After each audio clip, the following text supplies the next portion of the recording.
नमस्कार दोस्तों, स्वागत है आपका आज के मुख्य समाचारों में। दोस्तों यहाँ पर आपको देखने को मिलेंगी सुबह से लेकर शाम तक की तमाम बड़ी खबरें, मुख्य समाचार, ब्रेकिंग न्यूज अपडेट्स के रूप में। तो दोस्तों आप सभी लोगों से रिक्वेस्ट है इस वीडियो को ज्यादा से ज्यादा लाइक और शेयर करें। तो दोस्तों सीधे चलते हैं आज की पहली बड़ी खबर की ओर। अमित शाह ने कहा, मैं बंगाल से ममता सरकार को उखाड़ने ही आया हूं, संभालने नहीं। जी हां दोस्तों, पश्चिम बंगाल में चुनावी दंगल के बीच इंडिया टुडे ईस्ट कॉन्क्लेव 2021 का आयोजन किया गया। इस मंच पर गृह मंत्री अमित शाह पहुंचे। इस दौरान उन्होंने भारतीय जनता पार्टी यानी कि बीजेपी की बंगाल को लेकर बेबाक राय रखी। साथ ही पश्चिम बंगाल की मुख्यमंत्री ममता बनर्जी पर निशाना भी साधा। अमित शाह ने कहा कि मैं बंगाल में ममता सरकार को उखाड़ने ही आया हूं, संभालने नहीं आया हूं। यहां बीजेपी की सरकार तभी आ सकती है जब टीएमसी सरकार को उखाड़कर फेंक दिया जाए। ममता जी की सरकार ठीक से नहीं चल रही है, जनता इस सरकार को उखाड़कर फेंक देगी। उन्होंने आगे कहा कि हमारी ममता जी से कोई कड़वाहट नहीं है, मगर उनके राज में भ्रष्टाचार हो रहा है, उससे हमें चिढ़ होती है, तो कोई क्या ही कर सकता है। वहीं दोस्तों दागी नेताओं के बीजेपी में शामिल होने के सवाल पर अमित शाह ने कहा कि बीजेपी में आए नेताओं पर चल रहे मामले खत्म नहीं हुए। किसी को भी पार्टी में शामिल करने से पहले 3 स्तरों पर जांच की जाती है, उसके बाद पार्टी के राष्ट्रीय अध्यक्ष उसे अप्रूव करते हैं। अमित शाह ने हिंसा पर बात करते हुए कहा कि बीजेपी की सरकार आएगी तो पाताल से भी टीएमसी के गुंडों को खोज निकालेगी। इसके बाद दोस्तों अगली बड़ी खबर, राहुल गांधी का मोदी और शाह पर तंज, देश को 4 लोग चलाते हैं, हम 2 हमारे 2। जी हां दोस्तों, लोकसभा में गुरुवार को बजट पर चर्चा में हिस्सा लेने आए राहुल गांधी सिर्फ किसानों के मुद्दे पर बोले। 22 मिनट के अपने भाषण में 20 मिनट कृषि कानूनों के इंटेंट और कंटेंट पर बोलते रहे। इस दौरान 8 बार हंगामा हुआ। स्पीकर ने भी उन्हें 4 बार टोका, बोला बजट पर बात कीजिए, पर राहुल के तेवर अलग थे। आखिर के 2 मिनट में राहुल गांधी ने यह जरूर कहा कि अब बजट पर बात करते हैं, पर फिर अचानक बोल पड़े कि मैं तो आज किसानों के मुद्दे पर ही बोलूंगा। दोस्तों राहुल गांधी ने भाषण की शुरुआत करते हुए कहा कि कल प्रधानमंत्री जी ने कहा था कि विपक्ष किसान आंदोलन की बात कर रहा है, पर कृषि कानून के कंटेंट और इंटेंट के बारे में नहीं बोल रहा। मैंने सोचा कि आज प्रधानमंत्री जी को खुश करें और जो 3 किसान बिल हैं उनके कंटेंट और इंटेंट पर बात करें। इस पर भाजपा सांसदों ने पूछा कि बजट पर भी बोलेंगे क्या, तो राहुल गांधी ने कहा कि हाँ बजट पर भी बोलेंगे, किसान का मुद्दा बजट का भी मुद्दा है। वहीं राहुल गांधी ने अपने भाषण के दौरान कहा कि प्रधानमंत्री जी कहते हैं कि मैंने किसानों को ऑप्शन दिया है। उन्होंने 3 ऑप्शन दिए हैं। पहला ऑप्शन है भूख, दूसरा ऑप्शन है बेरोजगारी और तीसरा ऑप्शन है आत्महत्या। इसके अलावा उन्होंने कहा कि देश को 4 लोग चला रहे हैं। इसके बाद दोस्तों अगली बड़ी खबर, गृह मंत्री अमित शाह का आया बड़ा बयान। कहा इस महामारी वैक्सीनेशन को पूरा होने के बाद लागू करूंगा सीएए कानून। जी हां दोस्तों, केंद्रीय गृह मंत्री अमित शाह ने गुरुवार को कहा कि पश्चिम बंगाल में मातुआ समुदाय सहित सीएए के तहत शरणार्थियों को भारतीय नागरिकता देने की प्रक्रिया एक बार इस महामारी का टीकाकरण समाप्त होने के बाद शुरू हो जाएगी। उन्होंने विपक्ष पर अल्पसंख्यक समुदाय को संशोधित नागरिकता कानून पर गुमराह करने का आरोप लगाते हुए कहा कि इसे लागू किए जाने से भारतीय अल्पसंख्यकों की नागरिकता पर कोई असर नहीं पड़ेगा। अमित शाह ने कहा कि मोदी सरकार ने 2018 में वादा किया था कि वह नया नागरिकता कानून लाएगी और 2019 में भाजपा के सत्ता में आते ही वादे को पूरा किया गया। उन्होंने कहा कि 2020 में इस महामारी के कारण इसे लागू नहीं किया जा सका, लेकिन जैसे ही इस महामारी का वैक्सीनेशन खत्म हो जाता है उसके बाद सीएए पर काम होगा। इसके बाद दोस्तों अगली बड़ी खबर, हवाई यात्रा करना हुआ और भी महंगा, सरकार ने किराए में 30% तक कर दी बढ़ोतरी। जी हां दोस्तों, आने वाले दिनों में अगर आप भी किसी हवाई यात्रा का प्लान बना रहे हैं तो आपको तगड़ा झटका लग सकता है। दरअसल दोस्तों देश में घरेलू हवाई यात्रा अब महंगी हो गई है। सरकार ने हवाई किराए में प्राइस बैंड को खत्म करने का फैसला ले लिया है। सरकार के इस फैसले के बाद घरेलू हवाई किराए में न्यूनतम 10% और अधिकतम 30% तक की बढ़ोतरी हो जाएगी। नागरिक विमानन मंत्री हरदीप सिंह पुरी ने हवाई यात्रा के किरायों पर सीमाएं निर्धारित करने को असाधारण उपाय करार देते हुए कहा कि जैसे ही उड़ान सेवाएं इस महामारी के पूर्व के स्तर पर पहुंच जाएंगी, उनके किराए में प्राइस बैंड को खत्म कर दिया जाएगा। इसके बाद दोस्तों अगली बड़ी खबर, अमित शाह ने कहा कैलाश विजयवर्गीय नहीं, बीजेपी का कोई बंगाली चेहरा ही बंगाल का अगला मुख्यमंत्री होगा। जी हां दोस्तों, इंडिया टुडे ईस्ट कॉन्क्लेव में गुरुवार को गृह मंत्री अमित शाह ने बंगाल की ममता बनर्जी सरकार पर जमकर हमला बोला।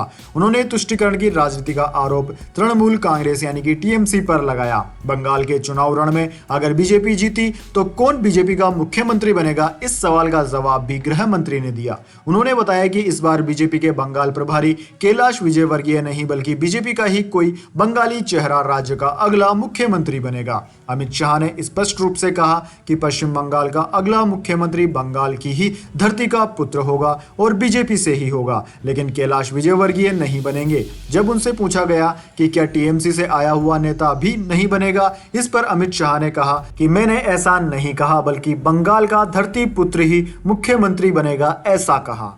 इसके बाद दोस्तों अगली बड़ी खबर, किसानों ने सिंधु बॉर्डर पर जरूरी सुविधाएं बढ़ाई। राहुल गांधी राजस्थान में आज करेंगे सभा और कल करेंगे ट्रैक्टर रैली। जी हां दोस्तों, किसान आंदोलन के समर्थन में कांग्रेस के पूर्व अध्यक्ष राहुल गांधी आज 2 दिन के दौरे पर राजस्थान आए हैं। वे यहां 5 जिलों में सभाएं और ट्रैक्टर रैली में शामिल होंगे। राहुल इस दौरान मंदिर भी जाएंगे। जानकारी के अनुसार राहुल के दौरे को एग्रो स्पिरिचुअल पॉलिटिक्स का नाम दे रहे हैं। सॉफ्ट हिंदुत्व मॉडल के तहत राहुल गांधी टेंपल रन की तरफ लौटे हैं। राहुल गांधी हनुमानगढ़, श्रीगंगानगर, सूरतगढ़, नागौर और मकराना में सभाएं करेंगे। रूपनगढ़ में वे ट्रैक्टर रैली में शामिल होंगे।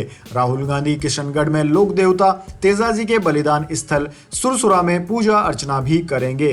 इधर नए कृषि कानूनों के खिलाफ पंजाब हरियाणा के किसान सिंघू बॉर्डर पर पिछले 78 दिनों से प्रदर्शन कर रहे हैं। अब किसानों ने यहां लंबे समय तक रुकने के लिए जरूरी सुविधाएं जुटाना शुरू कर दिया है। 26 जनवरी की हुई हिंसा के बाद किसान सतर्क हैं। आंदोलन में शामिल दीप खत्री कहते हैं कि हम कम्युनिकेशन की सुविधा बढ़ा रहे हैं और रहने का इंतजाम कर रहे हैं। सुरक्षा और बाहरी लोगों को अलग रखने के लिए 100 सीसीटीवी कैमरे लगाए जा रहे हैं। हमारे 600 वॉलंटियर्स पेट्रोलिंग में लगे हैं। इन्हें ट्रैफिक संभालने और रात में निगरानी की जिम्मेदारी दी गई है। सभी को पहचान के लिए हरे रंग की जैकेट और आईडी कार्ड भी दिया गया है।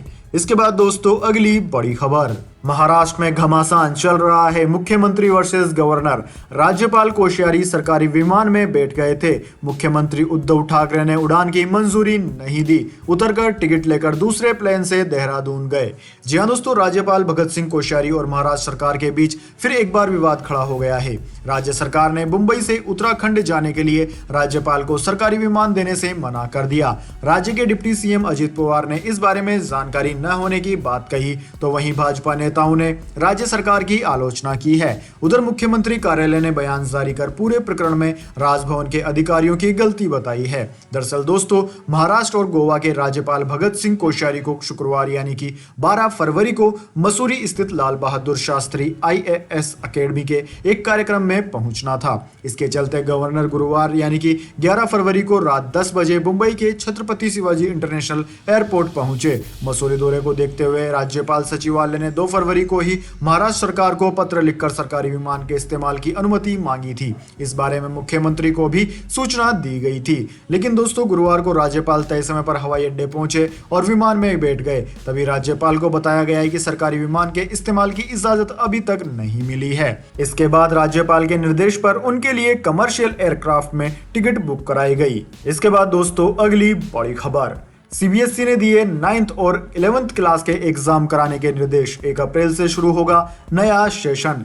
जी हां दोस्तों, central board of secondary education यानी कि सीबीएसई ने स्कूलों को क्लास 9वीं और 11वीं के एनुअल एग्जाम ऑफलाइन कराने का सुझाव दिया है। इस संबंध में बोर्ड ने गुरुवार को एक नोटिफिकेशन भी जारी किया है, जिसमें इस महामारी के सुरक्षा प्रोटोकॉल को पालन करते हुए परीक्षाएं आयोजित कराने की बात कही गई है। साथ ही बोर्ड ने 1 अप्रैल से नए एकेडमिक सेशन 2021-22 की शुरुआत करने का सजेशन भी दिया है। नोटिफिकेशन के अनुसार छात्रों को फेस टू फेस क्लासेस के लिए तैयार किया जाना चाहिए। इससे उन्हें प्रैक्टिकल और थ्योरी परीक्षा के लिए तैयार होने में मदद मिलेगी। इसके बाद दोस्तों अगली बड़ी खबर, स्पेस एक्स के CEO एलन मस्क का दावा, अंतरिक्ष में है कुछ ऐसा जो सब कुछ कर रहा है खत्म। जी हाँ दोस्तों, धरती के सबसे अमीर अरबपति और स्पेस एक्स कंपनी के मालिक एलन मस्क ने अंतरिक्ष को लेकर एक ऐसा दावा किया है कि ब्रह्मांड में कुछ ऐसा है जो हर चीज को तबाह कर रहा है। एलन मस्क ने आशा जताई है कि उनकी कंपनी एक दिन 1000 स्पेसशिप पृथ्वी से रवाना करेगी, जिसमें प्रत्येक पर 100 टन के उपकरण और 100 इंसान मौजूद होंगे। ये लोग मंगल ग्रह पर स्थायी बस्तियां बसाने के इरादे से जाएंगे। मस्क ने इससे पहले योजना बनाई थी कि वर्ष 2050 तक अंतरिक्ष में 10 लाख लोग रहने लगेंगे, लेकिन बाद में उन्होंने स्वीकार किया था कि इस लक्ष्य को पूरा करने में अभी दिक्कत है। उन्होंने कहा कि उस समय परीक्षा की घड़ी होगी जब पृथ्वी से किसी वजह से स्पेसशिप आना बंद कर देंगे। ऐसे में क्या मंगल ग्रह पर रह रहे लोग मर जाएंगे? उन्होंने कहा कि अगर ऐसा हुआ तो इसका मतलब है कि हम एक सुरक्षित स्थान पर नहीं हैं। इसके बाद दोस्तों अगली बड़ी खबर, WHO ने कहा ऑक्सफोर्ड एस्ट्राजेनेका की इस महामारी वैक्सीन का होगा बड़े पैमाने पर इस्तेमाल। जी हां दोस्तों, विश्व स्वास्थ्य संगठन यानी कि WHO के एक एक्सपर्ट्स पैनल ने ऑक्सफोर्ड एस्ट्राजेनेका की वैक्सीन को लार्ज स्केल यूज के लिए मंजूरी दे दी है। विश्व स्वास्थ्य संगठन ने अपने बयान में कहा कि यह वैक्सीन 65 वर्ष और उससे अधिक उम्र के लोगों के लिए भी सुरक्षित है। वहीं दोस्तों WHO के strategic advisory group of experts on immunization ने अपनी गाइडलाइंस में कहा है कि इस वैक्सीन को 2 डोज में दिया जाना चाहिए। पहले और दूसरे डोज के बीच में 8 से 12 हफ्तों का अंतर हो सकता है। इसके बाद दोस्तों जान लेते हैं पूरी दुनिया और भारत में क्या है इस महामारी के ताजा हालात। सबसे पहले दोस्तों बात करते हैं पूरी दुनिया की। तो दोस्तों पूरी दुनिया में इस वक्त तक इस महामारी के संक्रमितों का आंकड़ा 10 करोड़ 72 लाख को पार कर गया है, जबकि दोस्तों मरने वालों का आंकड़ा 23,51,000 के पार है। दोस्तों इस महामारी का सबसे ज्यादा असर अमेरिका पर हुआ है। अमेरिका में इस वक्त तक 2 करोड़ 73 लाख से ज्यादा संक्रमित मरीज सामने आ चुके हैं। वहीं दोस्तों उसके बाद में India, Brazil, United kingdom, Russia, France, Spain, Italy, Turkey आदि देशों का नाम आता है। इसके बाद दोस्तों बात कर लेते हैं कि भारत में क्या है इस महामारी की स्थिति। लेकिन उससे पहले मेरी आपसे एक छोटी सी रिक्वेस्ट है, अगर दोस्तों आपको अभी तक हमारी न्यूज़ पसंद आई तो इसे एक छोटा सा लाइक जरूर दे दें, और अगर आपको पसंद नहीं आई है तो बेशक आप डिसलाइक भी कर सकते हैं। लेकिन दोस्तों लाइक और डिसलाइक जरूर कीजिए, क्योंकि दोस्तों यही हमारी मेहनत का फल होता है और इसी से हमें पता चलता है कि आपको हमारी वीडियो पसंद आ रही है या नहीं। तो दोस्तों जल्दी से बात कर लेते हैं क्या है भारत की स्थिति। तो भारत की बात की जाए तो भारत में इस वक्त तक इस महामारी के संक्रमितों का आंकड़ा 1 करोड़ 8,71,000 को पार कर गया है, जो कि पूरी दुनिया में भारत को दूसरे नंबर पर ला देता है। वहीं दोस्तों भारत में मरने वालों का आंकड़ा भी 1,55,000 के पार है। हालांकि भारत का मृत्यु दर के मामले में दूसरा स्थान नहीं है। भारत में सर्वाधिक प्रभावित राज्यों की बात की जाए तो उनमें महाराष्ट्र का नाम अव्वल पर आता है। महाराष्ट्र में 20,52,000 से ज्यादा संक्रमित केस सामने आ चुके हैं। वहीं दोस्तों महाराष्ट्र के बाद में केरला, कर्नाटक, आंध्र प्रदेश, तमिलनाडु, दिल्ली, उत्तर प्रदेश, वेस्ट बंगाल ऐसे राज्य जहां पर सबसे ज्यादा इस महामारी के केस सामने आए हैं। इसके बाद दोस्तों अगली बड़ी खबर, ब्रिटिश साइंटिस्टों ने चेतावनी दी, दुनिया भर में फैल सकता है इस महामारी का यूके स्ट्रेन। जी हाँ दोस्तों, ब्रिटेन के केंट इलाके में सबसे पहली बार मिले इस महामारी के नए स्ट्रेन को लेकर एक ब्रिटिश वैज्ञानिक ने चिंता जाहिर की है। यूके जेनेटिक सर्विलांस प्रोग्राम की हेड शेरोन पिकॉक ने आशंका जाहिर की है कि इस स्ट्रेन पर हालिया वैक्सीनेशन निष्प्रभावी भी हो सकती है। उन्होंने यह भी कहा कि यह स्ट्रेन अभी तक यूके में तबाही मचा रहा था, लेकिन यह पूरी दुनिया में भी बेहद तेजी के साथ फैलने की ताकत रखता है। ब्रिटेन में जो स्ट्रेन मिला है वो मामूली जेनेटिक मटेरियल के साथ तो है, साथ ही ज्यादा मजबूत है। यह वायरस तेजी से फैलाता है। वर्ल्ड हेल्थ ऑर्गेनाइजेशन के मुताबिक नया प्रकार का दक्षिण पूर्व ब्रिटेन में दिखा। दिसंबर में जब इस हिस्से में इस महामारी के मामले तेजी से बढ़े तब वैज्ञानिकों की इस बात पर नजर गई। पता चला कि नया वायरस मरीजों में सितंबर से ही सक्रिय था। इसके बाद दोस्तों अगली बड़ी खबर, मौसम समाचार, जानिए अगले 24 घंटे और पिछले 24 घंटे के मौसम समाचार। सबसे पहले बात करते हैं पिछले 24 घंटों की। तो दोस्तों बीते 24 घंटों के दौरान देश भर में मौसम शुष्क रहा। हालांकि पंजाब, हरियाणा, दिल्ली और उत्तर प्रदेश के मध्य तथा पूर्वी भागों में घना कोहरा छाया रहा। इसके अलावा मध्य प्रदेश, विदर्भ और तेलंगाना में न्यूनतम तापमान में 2 से 3 डिग्री की बढ़ोतरी देखने को मिली है, यानी कि सर्दी थोड़ी कम हुई है। वहीं दोस्तों अगले 24 घंटों की बात की जाए तो अगले 24 घंटों के दौरान पंजाब, हरियाणा और दिल्ली के कुछ भागों में मध्यम से घना कोहरा सुबह के समय देखने को मिल सकता है। कोहरा लंबे समय तक नहीं रहेगा। इसके अलावा दोस्तों उत्तर प्रदेश के भी मध्य पूर्वी शहरों में कुछ समय के लिए मध्यम से घना कोहरा छाया रह सकता है। उत्तर भारत में अब हवाएं फिर से ठंडी चलेंगी, जिससे पंजाब, हरियाणा, दिल्ली और उत्तरी राजस्थान के अधिकांश शहरों में न्यूनतम तापमान में 1 से 2 डिग्री सेल्सियस की गिरावट आ सकती है। इसके बाद दोस्तों अगली बड़ी खबर, तेल कंपनियां पेट्रोल डीजल पर कर रही है ओवरचार्ज। केग की रिपोर्ट में हुआ खुलासा, डेली प्राइसिंग सिस्टम में मिली खामियां। जी हाँ दोस्तों, देश में पेट्रोल और डीजल की कीमतें रोजाना बढ़ रही है। अब तो कीमतें इतनी ज्यादा बढ़ चुकी है कि पिछले सारे रिकॉर्ड पीछे छूट गए हैं। ऐसे में देश के सबसे बड़े ऑडिटर यानी कि controller and auditor general of India यानी कि केग ने तेल कंपनियों पर बड़े सवाल खड़े कर दिए हैं। दोस्तों केग ने पेट्रोल और डीजल की डेली प्राइसिंग सिस्टम में कई खामियां बताई है। केग की रिपोर्ट में कहा गया है कि तेल कंपनियां ग्राहकों से ओवरचार्ज कर रही है। ये ऑडिट रिपोर्ट साल 2014-15 से 2017-18 की अवधि के दौरान तैयार की गई है, जिसे 9 फरवरी को संसद के पटल पर रखा गया। इसके बाद दोस्तों अगली बड़ी खबर, गोल्ड सिल्वर प्राइस टुडे, सोना चांदी के दाम फिर चढ़ गए। जी हाँ दोस्तों, सोने और चांदी की कीमतों में फिर बढ़ोतरी हुई है।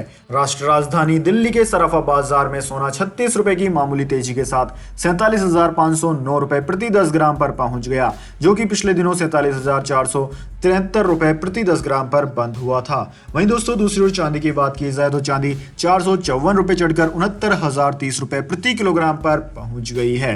वहीं दोस्तों साथ में अब बात कर लेते हैं अंतर्राष्ट्रीय बाजार की। तो अंतर्राष्ट्रीय बाजार में सोना लाभ के साथ 1844 अमेरिकी डॉलर प्रति औंस, जबकि चांदी 27.18 अमेरिकी डॉलर प्रति औंस रही।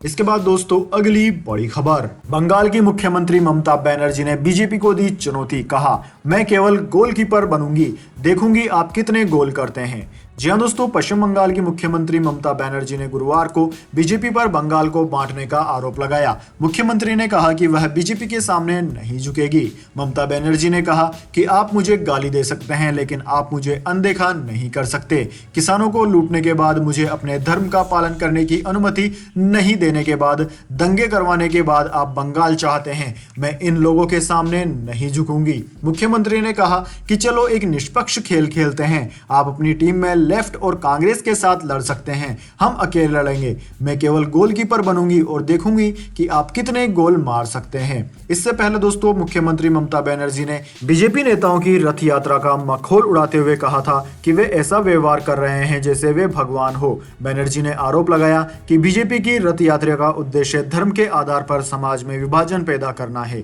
उन्होंने बीजेपी पर हिंदू धर्म के बारे में झूठ फैलाने का आरोप लगाते हुए कहा कि उन्हें हराने की बीजेपी की कोशिशें देश में विपक्ष के अंतिम किले को ढहाने की उसकी महत्वाकांक्षा का हिस्सा है। इसके बाद दोस्तों अगली बड़ी खबर, भारत में रॉयल एनफील्ड की हिमालयन 2021 हुई लॉन्च। जी हाँ दोस्तों, भारतीय दोपहिया निर्माता रॉयल एनफील्ड कंपनी ने अपनी नई bike next generation royal Enfield Himalayan 2021 को लॉन्च कर दिया। यह बाइक 11 फरवरी 2021 से भारतीय बाजार में उपलब्ध है। दोस्तों 2021 रॉयल एनफील्ड हिमालयन में 3 नए कलर स्कीम और कॉस्मेटिक अपडेट्स के साथ साथ ट्राइपर नेविगेशन सिस्टम शामिल है। दोस्तों यह बाइक 411 सीसी सिंगल सिलेंडर है। ऑयल कूल्ड इंजन इसके अंदर दिया गया है, जो कि 24.3 bhp की पावर जनरेट करता है और 32 Nm का टॉर्क जनरेट करता है। बाइक में 5 स्पीड गियर्स दिए गए हैं। इसके साथ इसमें ड्यूल चैनल ABS भी दिया गया है। दोस्तों इस बाइक की कीमत की बात की जाए तो कंपनी ने इसकी कीमत 2,36,000 से 2,44,000 के बीच में डिसाइड की है।